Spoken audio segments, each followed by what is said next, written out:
اولا ما يمكن لي الا نشكركم السيد الوزير، واشكر معكم السيد وزير الداخليه لدفاعهم عن المنتخبين ودفاعهم عن ممارسه السياسه بمسؤوليه واخلاق.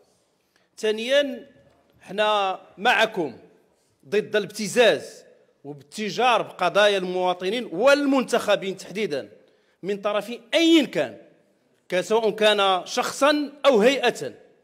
وحنا معاك السيد الوزير، حنا ما كنمارسوش هذه القضيه بدعوى اننا من الاخيار ضد الاشرار، لا، وحنا من الاحزاب المسؤوله واللي كتعرف هذا الشيء ولان عندها متابعين ظلما وعدوانا، وعطيتي نموذج منهم. لكن السيد الوزير اسمح لي ان اقول هذا الشيء دابا ديالكم ديال وزير الداخليه احنا معاه، لكن واش معاه الحكومه؟ الحكومه حين سحبت القوانين المتعلقه بالفساد وتضارب المصالح، وعندنا المحسوبيه والزبونيه، وعندنا الصفقات التي في كل يوم كتخرج علينا الروائح ديالها، هذا ما كيعطيش انطباع باننا غاديين في نفس المسار. ملي كنشوفوا حنا الدستور والركائز اللي كتربط المسؤوليه بالمحاسبه وكتكلم على الديمقراطيه التشاركيه في الماده في الفصلين 12 و 13، وملي كنشوفوا التجارب الدوليه ولا مسطره جنائيه واحده عطيها لنا في العالم اللي مشات كتغلل بهذه الطريقه.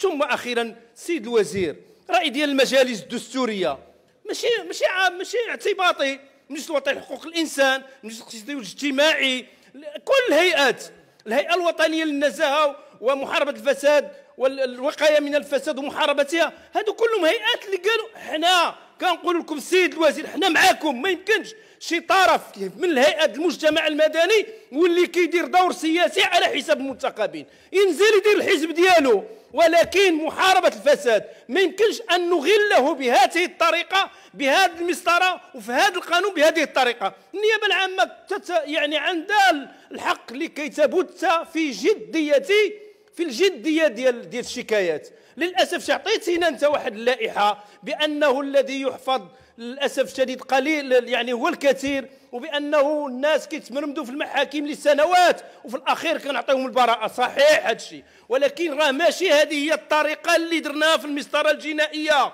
ماشي هي هذه الطريقه. وهذاك ماشي، لا، يا ليتها كانت الطريقه كون كانت الحكومه كلها منسجمه في هذا التوجه. اليوم عندنا تضارب المصالح، وعندنا من الوزراء ومن المنتخبين للاسف الشديد اللي هما ما غاديش في هذا المسار واللي هما عنوان ديال الفساد. فلذلك بغينا نكونوا معكم، ولكن الواقع شيء اخر، ولذلك نحن نتشبث بتعديلاتنا. شكرا.